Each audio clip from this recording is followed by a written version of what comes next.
Hey, yo, what up, though? This is Life Coach Wright, and I am the pit master of Wright's Lounge Barbecue PMA.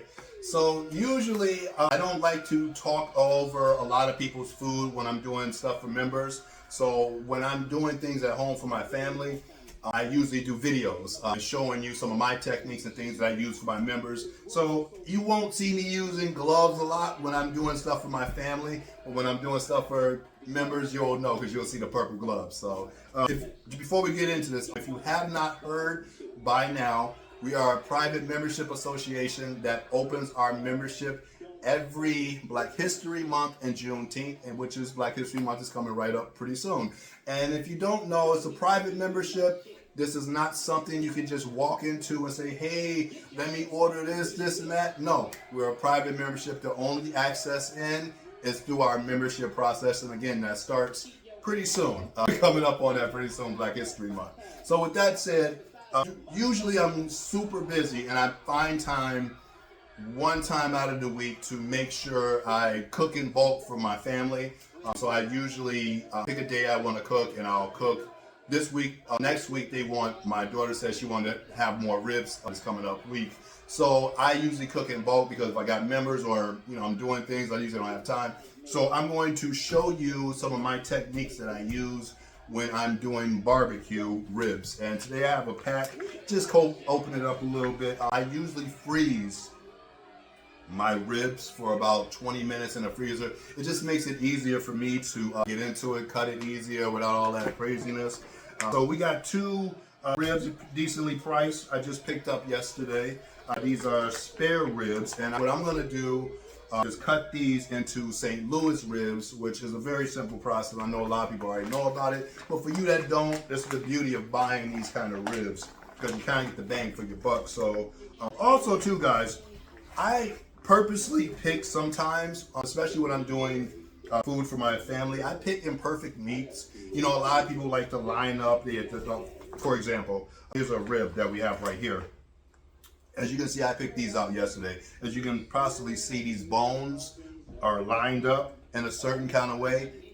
I did this purposely, but sometimes I usually pick the ones that are imperfect because I know a lot of stores don't have these type of things and they don't have perfect meat. So I always try to do videos to show you just the same way as you'll get different meats from different places. So this is just something that I like to do, just because I know regular people don't pay attention to bones and things like that. But the only reason you pay attention to the straight bone lines is just for a perfect cut. Now, with me and my family, especially with ribs, I take my time with these, cutting these and trimming them. Guys, make sure you got a really good knife, good sharp knife. I have a couple that I use a lot, but for this, we're gonna go ahead. As you can see, it's not as perfect, but it's what it is. So what we're gonna do is cut this down. This is a piece right here, if you can see. Usually it's like right here. This is basically the St. Louis right here, and this is the tip. Now, pause. The tip, you have to cut that off. So with the tip part, I usually go ahead and usually I start from the back so I can see it better from the bones. So I take that and I go right there where the bones are, and I'll make sure I cut, and I just cut a line going all the way down. As you can see, this is a really good knife. Really, really good knife. Let me cut all down a little bit more. Yeah, this thing is knife. Please be careful if you got sharp knives out there, guys. All right, so what I just did, I just cut off the tip part. And this part actually right here, listen, in the Midwest, I'm from Detroit. In the Midwest, man, this is like some of the best. And I was, born in Chicago. This is where I actually first had a good rib tip, was in Chicago when I was a kid. So this is something that they don't really have out here in Rhode Island. So I'm going to be introducing this to a lot of my members coming about the rib tip. And it's basically a cut that's very meaty. As you can see, it's like nothing but meat. If you slowly put that down, slow it, temperature, slow it down and cook it real slow and get that smoke on it. And I have my own sauce that we use at Wright's Lounge called the K&S sauce. Is named after both of my sons. So there's both of their initials, K&S, not their actual names, but they have it's a sauce that's very real sweet, but also has a hint tone of a tanginess to it, honey kind of base. I ain't gonna tell you everything about it, but that's what we use for the tips right there. And this is our St. Louis cut. Now, I'm still not done with this. A little bit more work we got to do with this, okay? So as you can see, again, this isn't for competition. This is for my family at home. So I still going to cut some pieces off, but I'm not going to be as aggressive as if, you know, I got members and things of the sort that I'm making this for. Like, this is for the family. So what I'm going to do, I'm just going to cut right here. Oops, excuse me, that's a bone actually right there. See that? All right, that's a bone right there. Go ahead and cut that down, square that off. Also, too, there's some spots on here. As you can see, this fat. That fat won't render like that, and it actually like can retain water or moisture inside. So I like to go ahead and just get a nice little cut right off there. Yeah, see guys, I got into this, I don't know if anybody knows the story about me out here in barbecue. I'm actually out here in Providence, Rhode Island. I'm gonna cut this off. Actually, if you can see, I'm gonna cut this piece off. It's nothing that you really want to use. Just, you know, I just wanted my scrap thing for my rib tips that I can try and eat. So here is another part right here. There's a flap right here. If you can see, flap that. You don't really need that. I usually cut that off with this wrong knife. How you cut that off again, guys? Please be very careful if you are using sharp knives. You know, I can't stress that enough, especially when you're doing recordings. You know, you can get really sidetracked and boom, finger gone. Motherfuckers don't know what the fuck happened. And how you explain that? Whole career done. All right, so bullshit. You know what I'm saying? But anyway, right here is a part I pulled. Now, some people don't. I don't usually eat people's barbecue who don't pull this back skin off. And this back skin is basically like a barrier to penetrate, well, stop the seasoning from penetrating the meat. So what I like to do is take some paper towel and I take it, and some people use a spoon. I usually can grab it pretty decently. And as you can see, there's a spot right there. Just nothing, but it's just skin. You don't want that on there. At least I don't want. I know some people take a knife and they score it and go about it that way. I don't do that personally myself. So that's just what it is. I think I just realized that I've been doing majority of this talking and I haven't even looked up once, which is so weird because that's how it is when I'm really, y'all got a good shot of my big ass head though. But yeah, I usually go ahead and pull this off. Sometimes it gets a little tough. You know, if you need to, go ahead and use your knife. I have a spoon that I use to clean some of this. You can see. I'll pull that part off. Nothing about this is cleansing, guys. So get your hands dirty. So you see, there's a little fat. I don't know if you can see that. It's like a lot of fat right there. You don't want that shit on there, man. You really don't. Some people leave it on. I leave a little bit of it on just for the, because it's not. I indirect. I don't direct cook, so it's not really gonna get to the heat for it to melt off or burn off or whatever you want to call it. And I usually just go ahead and take a spoon and I get all of that shit off because listen, ribs in itself is already one of those things that you eat and you're like, damn.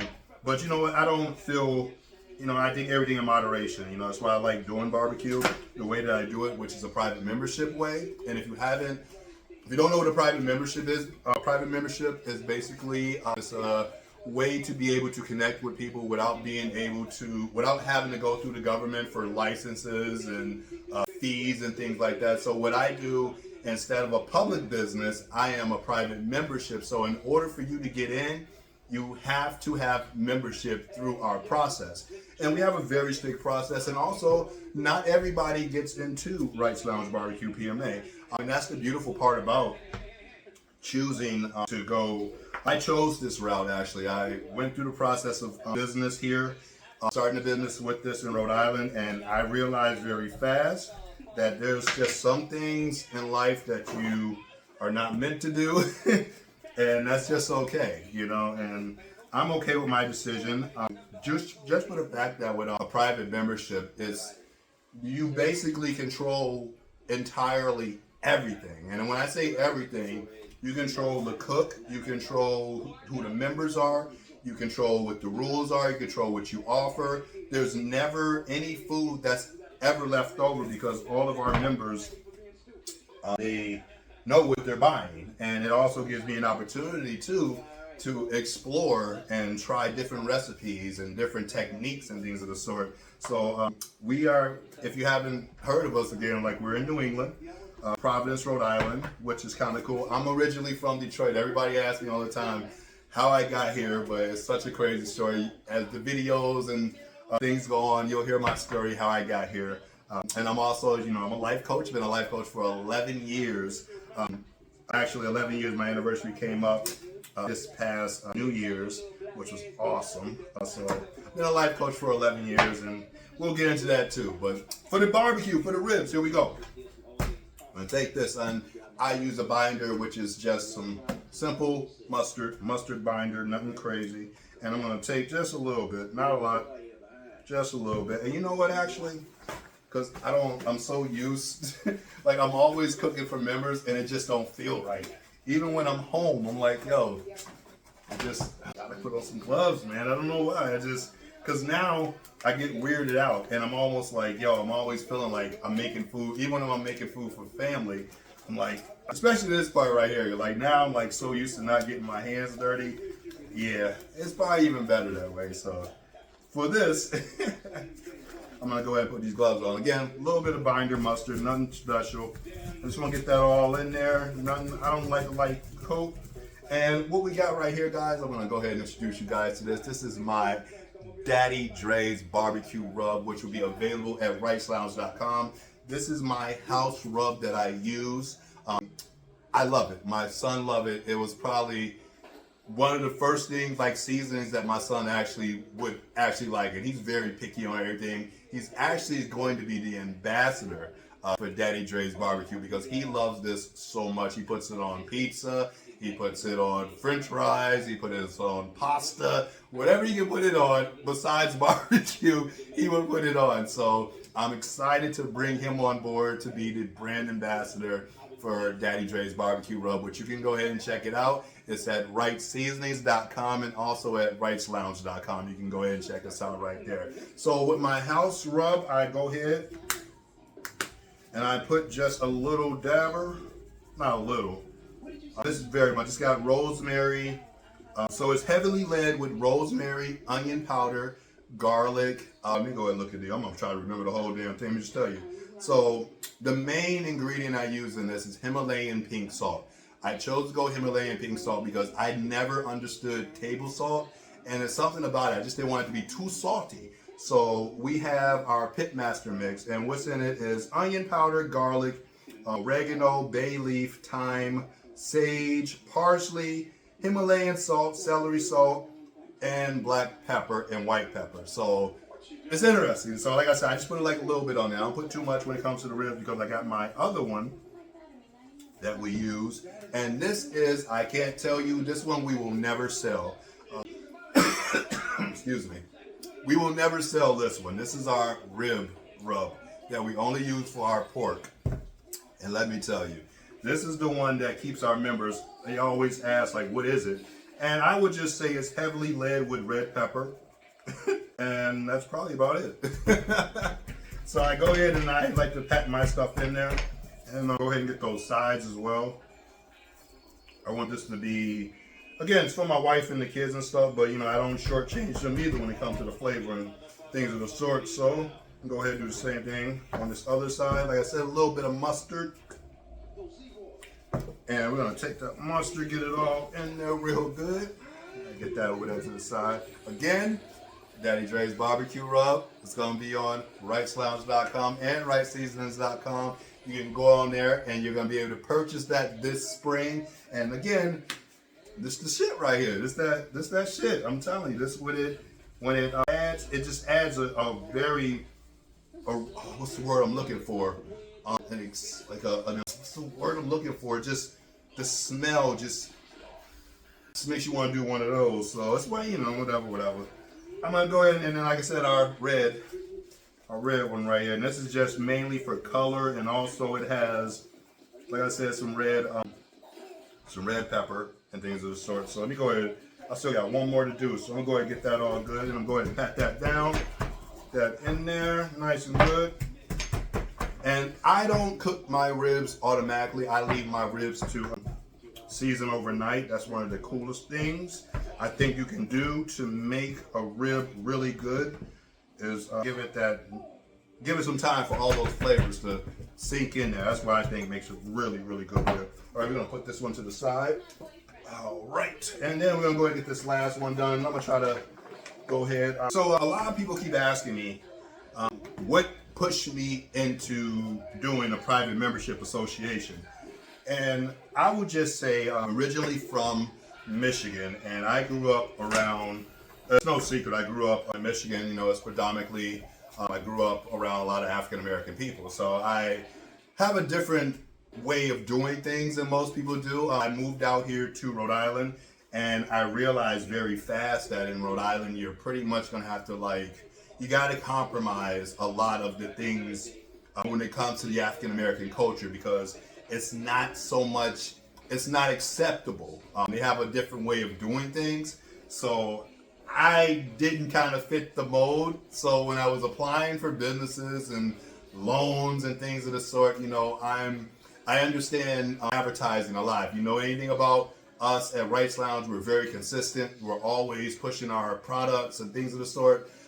So I'm pushing things, and then that leaves room. I think that's the beauty of a private membership, is like you can honestly be yourself.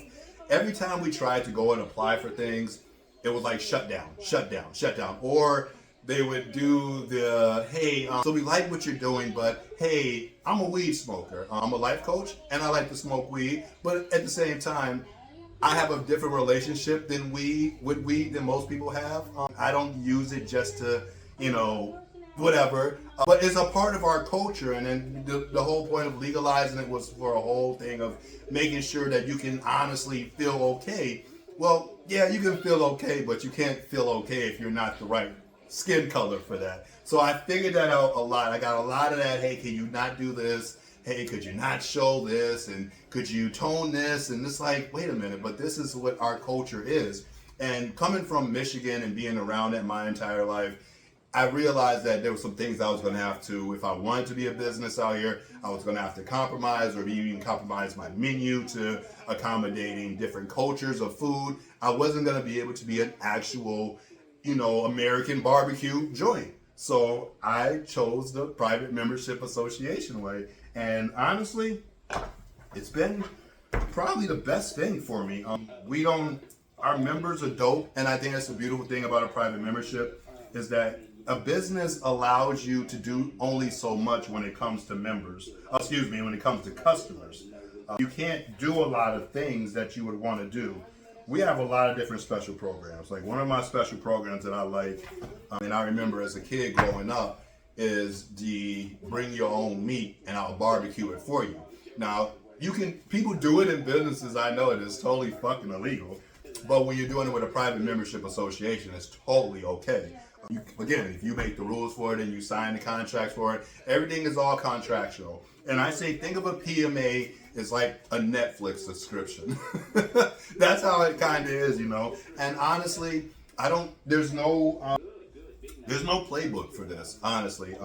Like I said, I didn't have any desire, or I didn't know anything about private membership associations until I wanted to become a business, and it seemed like everything just kept pushing me. And then one day I ran up, and I remember a video I had seen years ago about this family who were throwing these lavish parties every weekend, and it was crazy. They literally turned their entire home into like this nightclub, and they had the backyard, and they were selling food, and they were selling alcohol. I don't know if they were selling alcohol, but it was definitely alcohol there. But the neighbors were complaining about it, but they said something like, yo, there was nothing they could do about it because they were private. And I remember that, and that was like 2006, 2024, fast forward, 2023, into 2024, into 2023. I was trying my hardest to get myself into a business, and things just kept happening back and forth.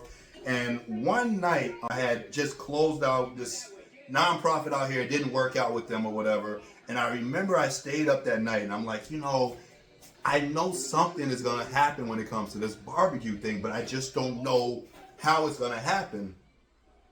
And I'm laying on my couch. I got up early that morning, and I'm laying on my couch, and I'm scrolling through my phone, and a video pop up. And if anyone follows any of my Instagram pages, Life Coach Wright on Instagram.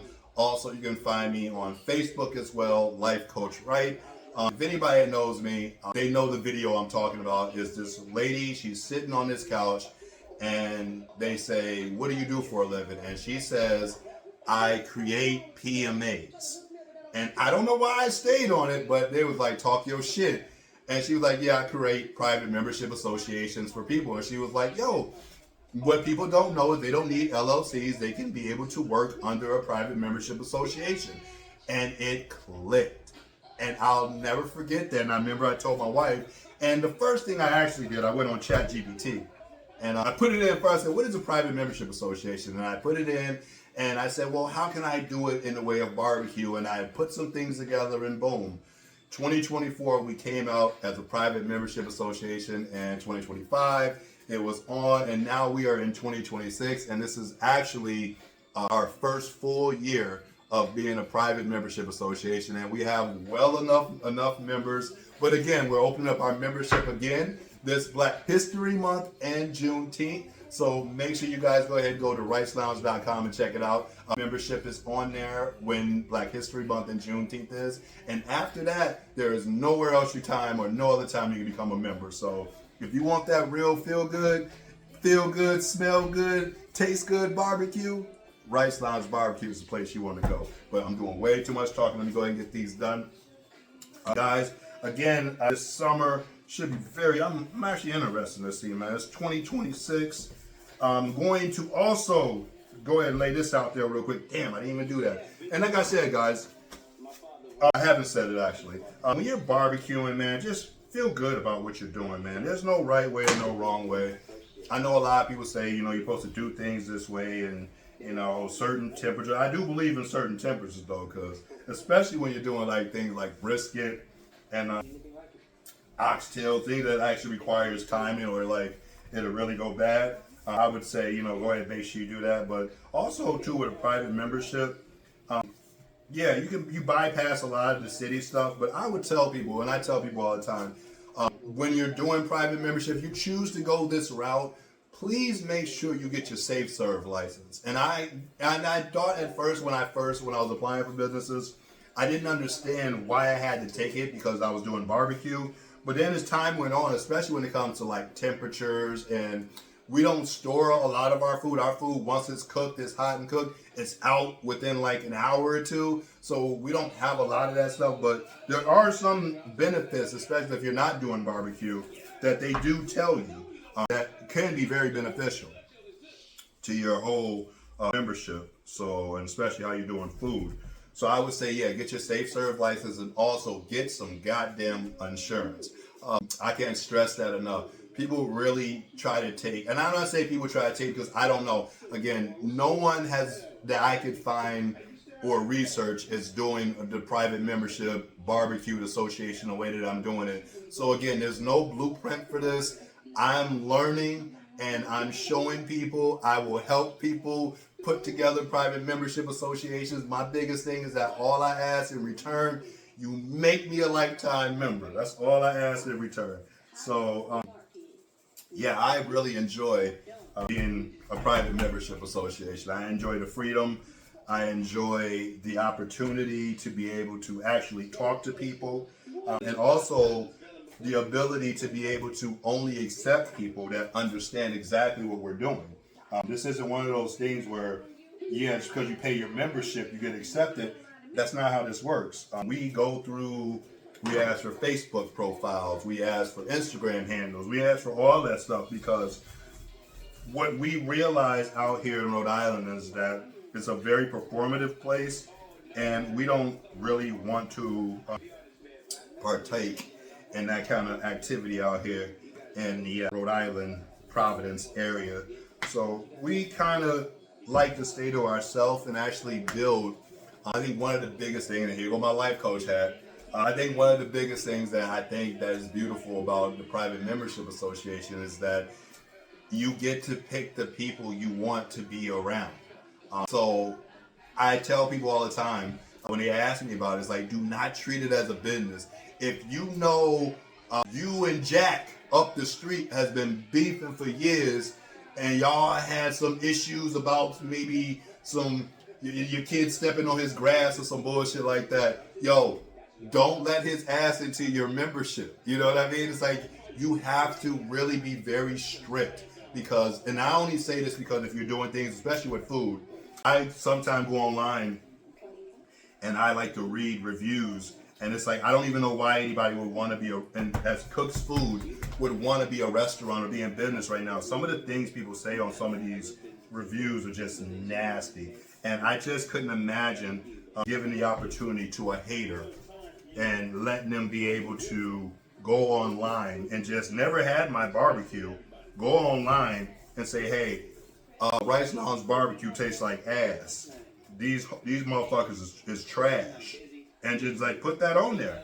You know, I couldn't imagine that, and I never wanted that kind of situation. But you see it so much online, and I think that's the beauty of a private membership association is that you know everybody by name who gets your food. So it's not like some random person just posting something about you. And we actually ask our members not to post anything about our barbecue because again, it's an exclusive thing. It's something that we take our time with. Like I really love this shit when it comes to barbecue. There's nothing better than this. For me, it's just being able to feel like I'm giving something to leaving something for my kids to just keep pushing forward with. And a format that the only way they can fail is just by being unsolid. I think that's the beauty of a private membership is that people ain't gonna buy into it if you ain't a solid motherfucker.